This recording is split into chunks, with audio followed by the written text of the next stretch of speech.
자, 그래서 점심시간을 이용해서 촬영하는데 오늘은 무엇을 나누고 싶을까? 사실 며칠 전부터 생각을 했는데요.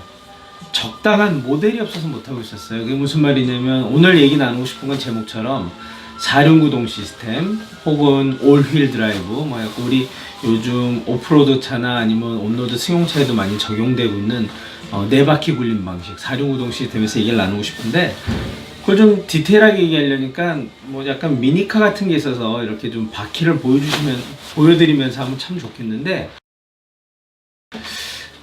마땅한 게 없더라고요. 집에 RC카가 있는데 4륜구동이 없어요. 보니까 다 후륜이거나 그래갖고 그걸 한 번에 좀 이렇게 만지면서 보여드리기에는 좀 문제가 있어서 일단 말로 오늘 떼어보려고 하는데요. 자, 여러분들 요즘 자동차들 SUV 많이 선택하시고 또 승용차도 이제 옵션이나 사양을 올라가다 보면 4륜구동 시스템 혹은 4휠 드라이브 혹은 올휠 드라이브 혹은 X 드라이브 혹은 꽈트로 혹은 H 트랙 이라는 용어들이 있습니다. 뭐 4륜구동 시스템에 대해서 자동차 제조사마다 이제 각자 자기네 그 장기에 대해서 특화시키려다 보니까 당연히 이름도 다르게 해야겠죠. 이름이 같은데 우린 다릅니다라고 말할 수 없겠죠. 그래서 모두가 다른 이름으로 불리고 있는데요. 자, 그래서 모두 다른 이름으로 불리고 있지만 뭐 기본적으로는 네 바퀴로 불린다는 겁니다. 자, 여러분, 근데 자동차에 대해서 한번 생각해 봅시다. 자동차가 굴러가기 위해서는 엔진이나 요즘은 뭐 전기 모터 혹은 아니더라도 페달을 밟더라도 동력, 힘이 전달되겠죠, 바퀴로. 그래서 그 바퀴가 굴러가는 힘으로 가는데, 자, 이제 쉽게 얘기하죠. 얘기를 너무 길게 뭐 방대하게 얘기하면 복잡해지니까 차는 바퀴가 4개가 있습니다. 그래서 4바퀴 중에 2바퀴의 힘을 전달해서 그 힘으로 차가 움직이게 되는데요. 자, 움직이는 데 있어서 그 구동하는 바퀴를 구동바퀴라는데, 그 바퀴는 뭐 뒷바퀴가 회전을 해서 차를 밀면서 가는 방식도 있고요.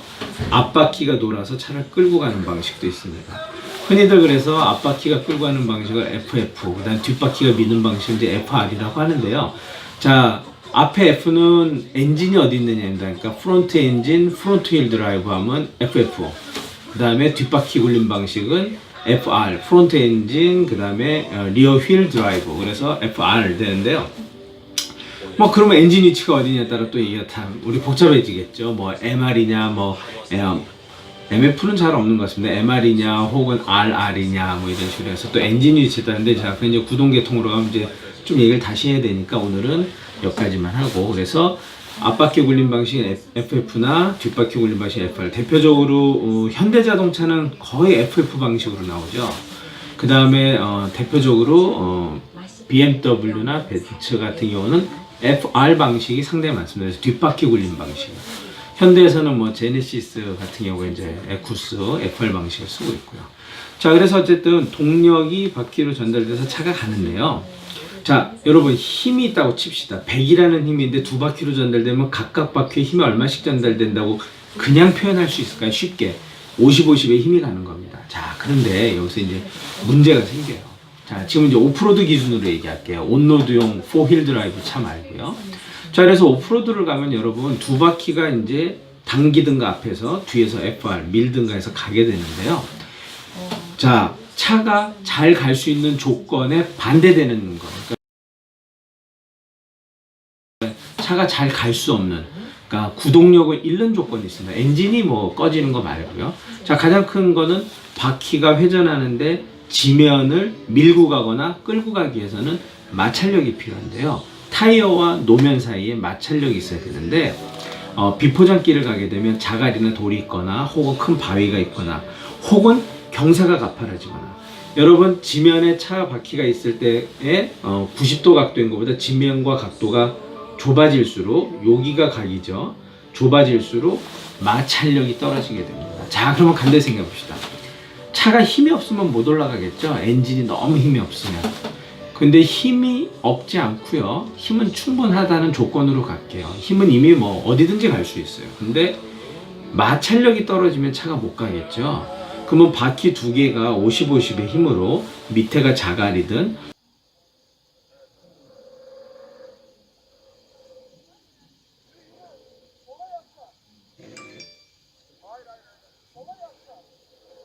혹은 노면이 경사가 지든해갖고 마찰력을 잃어요. 그럼 마찰력이 잃으면 힘은 넘치는데 바퀴 차가 갈 수가 없게 되겠죠. 왜냐면 바퀴가 헛도니까요. 미끄러지게 되죠. 자, 이럴 때 50, 50의 힘으로 마찰력인데 힘은 50, 50이고요. 그냥 우리 계산하기 쉽게 합시다. 마찰력도 1, 1이라고 그럴게요.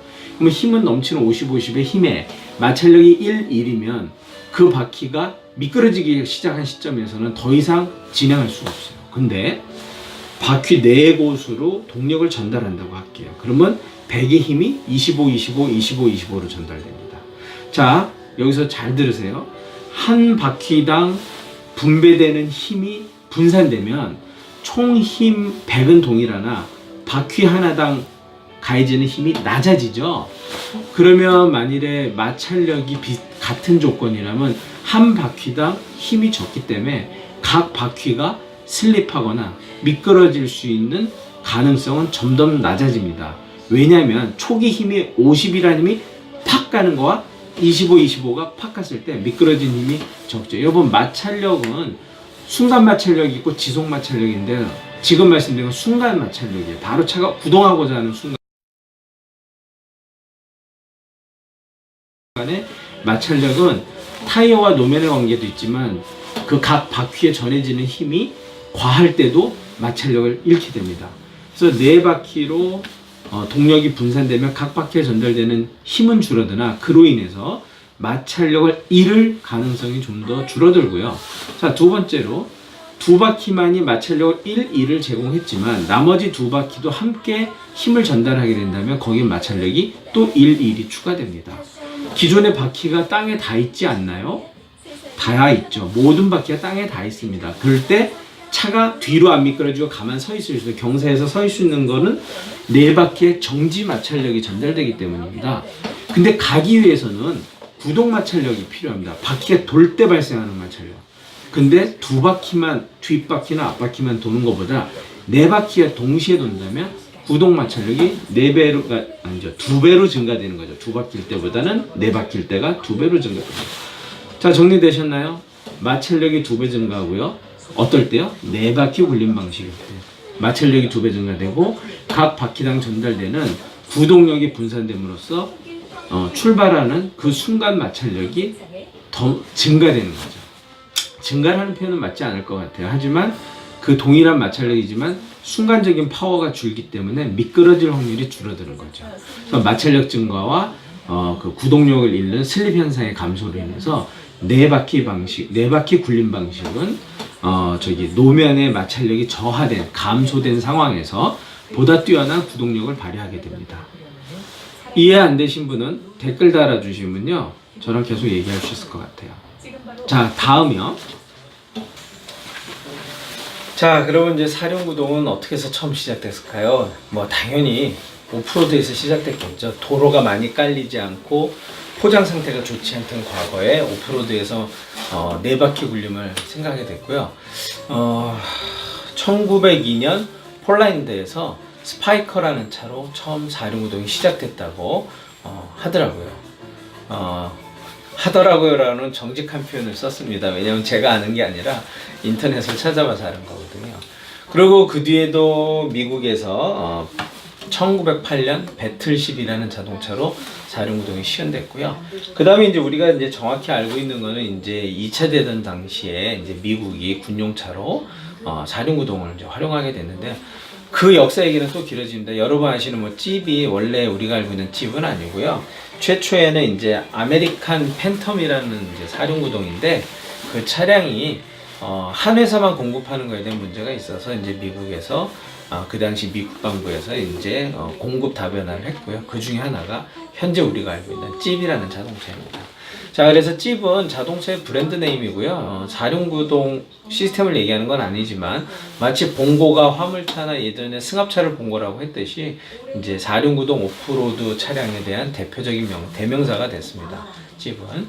자, 그래서 이제 우리가 사륜구동 차량 그 시스템에 대해서 좀 알아보게 됐고요.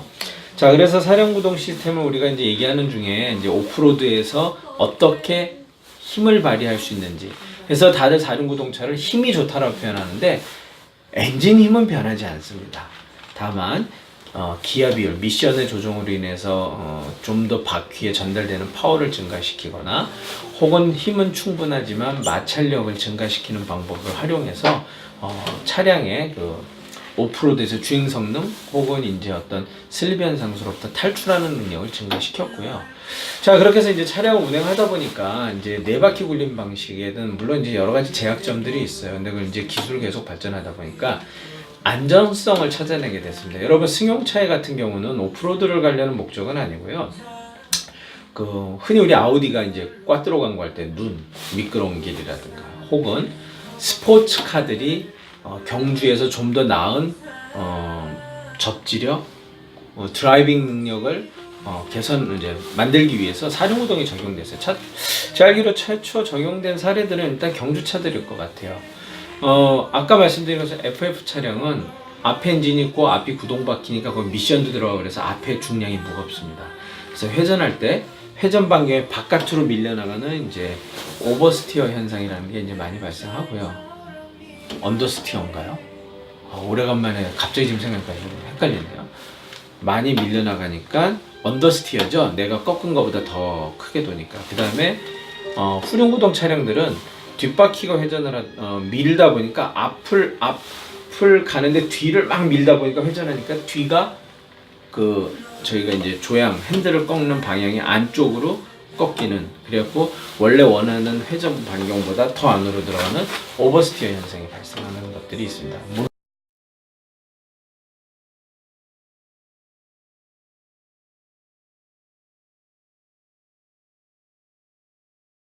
물론 다소의 약간 과속이라고 할 수 있겠죠. 높은 속도로 주행할 때 예상돼요.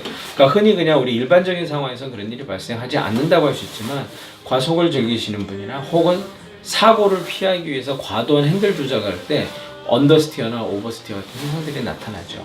그러면 그걸 피할 수 있는 방법이 뭘까? 뒷바퀴가 밀어서 뒤가 도는 상황이라면 뒷바퀴가 미는 힘만큼 앞바퀴도 차를 당겨주면 좀 더 부드럽게 나가지 않을까?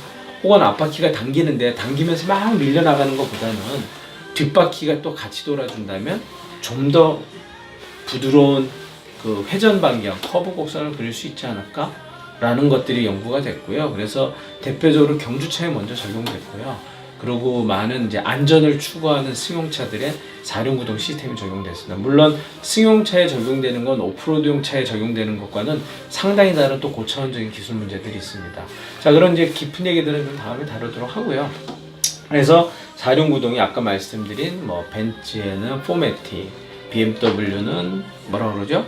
엑스드라이브, 아우디 꽈트로, 현대는 H트랙, 등등. 그래갖고 이제 많은 자기만의, 그 다음에 포드는 인텔리전스, 포힐 드라이브, 또 그리고 요즘 흔히 쓰는 용어, 항시 사륜구동을 해서 AWD, 그런 용어들을 이제 많이 쓰게 됐어요. 그래서 결국 이제 승용차는 보다 나은 접지력을 갖고 안전을 도모하기 위해서 승용차에도 사륜구동 시스템들이 적용되기 시작했던 거죠. 자, 그러다 보니까 이제 사륜구동 시스템에는 몇 가지 또 단점들이 있어요. 당연히 장점이 있을 땐 단점이 있죠.